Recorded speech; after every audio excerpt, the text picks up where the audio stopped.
Sumul dairy.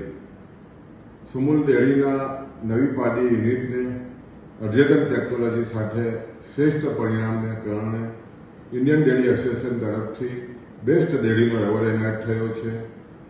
સમગ્ર સુરત તાપી જિલ્લા સાથે જોડાયેલા 2.5 લાખ પશુપાલકો માટે એક ગૌરવની ક્ષણ છે. ખાસ કરીને આ એવોર્ડ નાગપુર ખાતે કેન્દ્રના સડક પરિવહન મંત્રી આદરણીય શ્રી નીતિનભાઈ ગડકરીના હસ્તે સંસ્થાના ચેરમેન શ્રી આદરણીય માનસિંહભાઈ પટેલે સ્વીકાર્યો છે. અને આ એવોર્ડને કારણે સમગ્ર પશુપાલકોમાં ખૂબ જ આનંદની લાગણી ઊભી થઈ છે.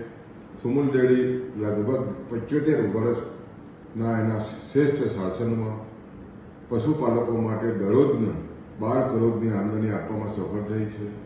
અને ડેરી જે રીતે ઉત્તર પ્રગતિ થઈ રહી છે, સમગ્ર નિયામક મંડળના પ્રયત્નો અને પશુપાલકોના પ્રયત્નને કારણે ડેરી શ્રેષ્ઠતા તરફ આગળ વધી રહી છે.